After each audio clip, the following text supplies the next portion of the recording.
बिस्मिल्लाहिर्रहमानिर्रहीम। शुरू करते हैं हम पाक परवरदिगार के नाम से जो पूरी कायनात को पालने वाला है, इसके अलावा कोई इबादत के लायक नहीं।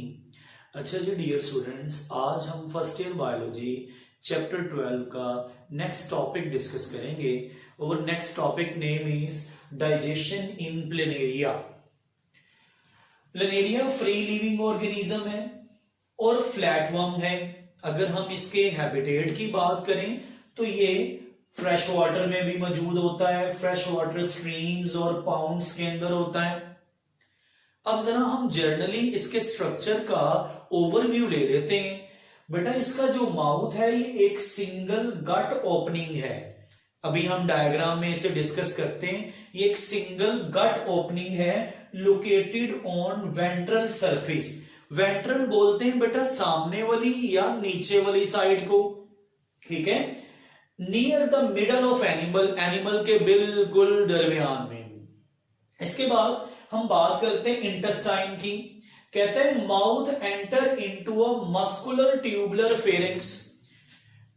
ट्यूबुलर फेरेंक्स में माउथ ओपन होता है विच लीड्स इनटू इंटेस्टाइन, जो बाद में क्या बन जाती है, इंटेस्टाइन बन जाती है। इंटेस्टाइन को अगर हम डिवाइड करें तो इसकी 3 ब्रांचेस हैं।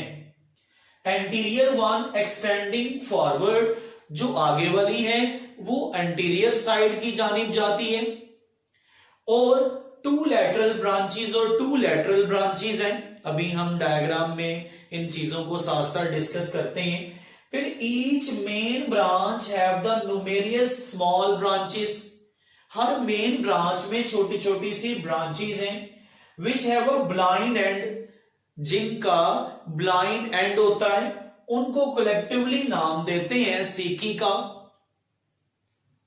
या इसे काइसी भी कहते हैं लोग। उसके बाद हम बात करते हैं स्टेप्स की। इंजेशन, जाहिर सी बात है एनिमल है, इंजेस्टिव है, तो इंजेशन करेगा। Planaria engulf the prey, planaria अपने प्रे को इनगल्फ करेगा बाय प्रोट्रूडिंग फेरेंक्स, प्रोट्रूडिंग लटका हुआ फेरेंक्स, थ्रू माउथ, माउथ से push into the gastrovascular cavity, मतलब फेरेंक्स से जो चीज खाई जाएगी वो गैस्ट्रोवास्कुलर कैविटी में एंटर कर दी जाएगी। डाइजेशन की अगर हम बात करें, enzymes are secreted from the gland cells. Intestine के अंदर ग्लैंड सेल्स होते हैं जो एंजाइम्स को सेक्रेट करते हैं। किस लिए सेक्रेट करते हैं? And continue the process of extra cellular digestion, ताकि एक्स्ट्रा सेलुलर डाइजेशन के प्रोसेस को क्या किया जा सके, कंप्लीट किया जा सके। उसके बाद कहता है इसमें इंट्रासेलुलर डाइजेशन भी होती है। Small particles of food are engulf, छोटे छोटे जो फूड पार्टिकल्स जो एक्स्ट्रा सेलुलर डाइजेशन से बनते हैं उनको इनगल्फ कर लेते हैं हमारे सेल्स एंडोसाइटोसिस के प्रोसेस के जरिए, जिसे हम फाइगोसाइट कहते हैं, और यही इंट्रासेलुलर डाइजेशन होती है। इसके बाद नेक्स्ट स्टेप है बच्चों एब्जॉर्प्शन एंड असिमिलेशन। जो डाइजेस्टेड मटेरियल होगा वो पास थ्रू होगा rest part of the body by defiant, defiant के जरिए वो बॉडी के पार्ट्स में जाना शुरू कर देगा। Branches of intestine facilitate the diffusion of material to all body parts, ताकि हर बॉडी पार्ट्स तक डाइजेस्टेड फूड पहुंचे, वहां एब्जॉर्प्शन हो और असिमिलेशन हो। अब जरा हम इसको डायग्राम के मुताबिक डिस्कस कर लेते हैं। बेटा ये हमारे पास एक प्लेनेरिया का स्ट्रक्चर है। ये हमारे पास आई स्पोर्ट है, ये इसका प्रोट्रूडिंग फेरेंक्स है, ये फेरेंक्स की ओपनिंग है, और ये वाला एरिया माउथ कहलाता है। अभी हमने पढ़ा जो माउथ है वो एक्सटेंड होता है, एक्सटेंड होकर ये क्या बना रहा है, ये सारा स्ट्रक्चर जो ब्लू डायग्राम के अंदर है ये सारी की सारी इंटेस्टाइन है। अब कहता है इस इंटेस्टाइन के 3 पार्ट्स हैं, जो एक्सटीरियर मतलब जो एंटीरियर साइड पे एक्सटेंडिंग टूवर्ड्स फॉरवर्ड आगे की जानिब जा रही है, ये वाली एक ब्रांच है, और ये 2 लैटरल ब्रांचेस हैं जो पीछे की जानिब जा रही हैं। अब कहता है इंटेस्टाइन के अंदर वाला स्ट्रक्चर गैस्ट्रोवास्कुलर कैविटी कहलाता है। बेटा यहां पर एक्सटर्नल डाइजेशन होती है, यहां पर एक्स्ट्रा सेलुलर डाइजेशन होती है। अब होता क्या, और ये जो ब्रांचेस हैं स्मॉल इंटेस्टाइन की, इसके ब्लाइंड एंड को सीकी कहते हैं। अच्छा, डाइजेशन कैसे करता है, ये खाता कैसे है? बेटा अपने माउथ के जरिए मटेरियल को बॉडी के अंदर ले जाएगा, माउथ से होता हुआ वो हिस्सा स्मॉल इंटेस्टाइन में आएगा, स्मॉल इंटेस्टाइन में जो गैस्ट्रोवेस्कुलर कैविटी है वहां एक्स्ट्रा सेलुलर डाइजेशन होगी, फिर छोटे छोटे स्मॉल मॉलिक्यूल इन सेल्स में एंडोसाइटोसिस के जरिए एंटर होंगे और जो खुराक डाइजेस्ट हो जाएगी उसे एब्जॉर्ब कर लेंगे और असिमिलेशन हो जाएगी, और वो खुराक जो डाइजेस्ट नहीं हुई वो इसी माउथ के जरिए बॉडी से बाहर आएगी, क्योंकि ये सिंगल ओपनिंग है। इंजेशन भी यहां से होगी और एक्सक्रीशन भी यहां से होगी। इसके बाद नेक्स्ट पे बेटा डाइजेशन इन कॉकरोच। कॉकरोच के डाइजेस्टिव सिस्टम की हम बात करते हैं, ट्यूबुलर डाइजेस्टिव सिस्टम। कॉकरोच का जो डाइजेस्टिव सिस्टम है बेटा वो ट्यूबुलर डाइजेस्टिव सिस्टम है। इसको 3 पार्ट्स में डिवाइड किया गया, fore, mid and hind gut. सबसे पहले नंबर पे हम फोरगट की बात करते हैं। फोरगट में माउथ कैविटी होती है, फेरेंक्स होता है, क्रोप और गिजर्ड होते हैं और पेयर ऑफ सलाइवरी ग्लैंड होता है।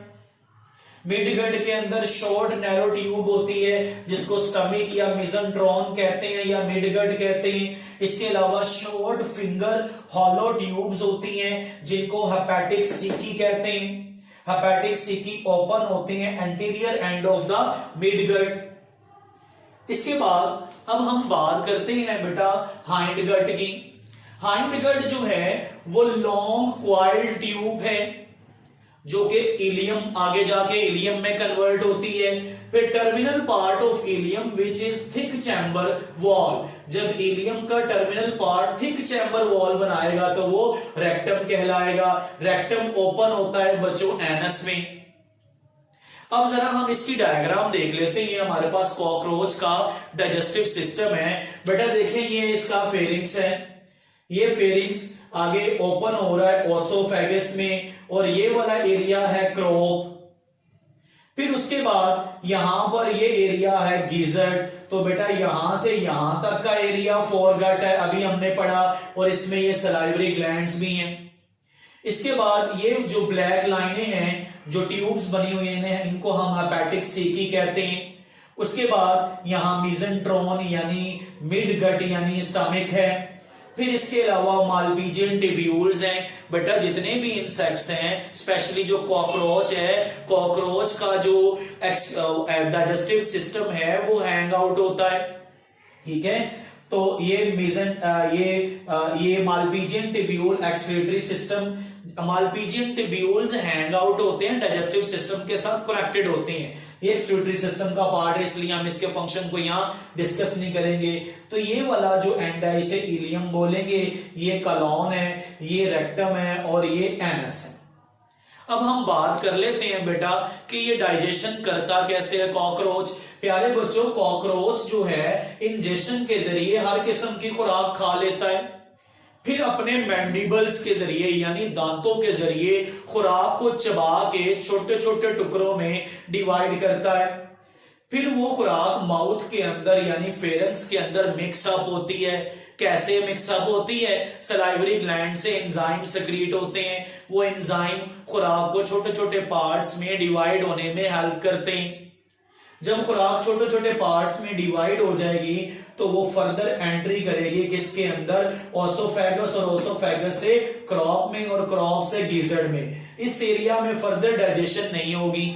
देखें जो दांतों से खुराक चबाई थी वो क्रॉप में आई, क्रॉप से गिजर्ड में आई, गिजर्ड से अब यहां आ गई है मिडगट में। ये एरिया है बेटा मिडगट। जब खुराक मिडगट में आएगी ना, ये जो हेपेटिक सीकी है ना, ये एंजाइम्स को सेक्रेट करेंगे। वो एंजाइम मुकम्मल तौर पर खुराक को डाइजेस्ट कर देंगे, कंप्लीटली डाइजेस्ट कर देंगे मिडगट में, जिसे मिजनट्रॉन भी कहते हैं और मिजनट्रॉन स्टमक भी कहते हैं। यहां खुराक मुकम्मल तौर पर डाइजेस्ट हो जाएगी, एब्जॉर्ब हो जाएगी और असिमिलेशन हो जाएगी। और खुराक डाइजेस्ट होने के बाद फिर एब्जॉर्प्शन के लिए फर्दर इलियम वाले पार्ट में आएगी। और इसके बाद वो खुराक बच जाएगी जो डाइजेस्ट नहीं होगी, तो वो बेटा पहले कॉलोन में आएगी, कॉलोन से होती हुई वो रेक्टम में आएगी, रेक्टम में आकर वो स्टोर होगी। जब रेक्टम फिल होगा तो रिफ्लेक्स जनरेट होगा, तो एनस के जरिए वो बॉडी से बाहर निकल जाएगी। और इजेशन यही मेथड है, eliminate the undigested food from the anus. तो बेटा ये हमारा आज का लेक्चर था। इसमें किसी भी किस्म का कोई मसला, कोई क्वेश्चन, कोई प्रॉब्लम है तो प्यारे बच्चों आप पूछ सकते हो, कमेंट सेक्शन में क्वेश्चनिंग आप कर सकते हैं। अगर मेरी वीडियो अच्छी लगी है तो इसे लाइक करना ना भूलिएगा, प्रेस द बेल आइकन को प्रेस कीजिएगा और सब्सक्राइब माय चैनल, ताकि हर नई आने वाली वीडियो बर वक्त आप तक पहुंच सके।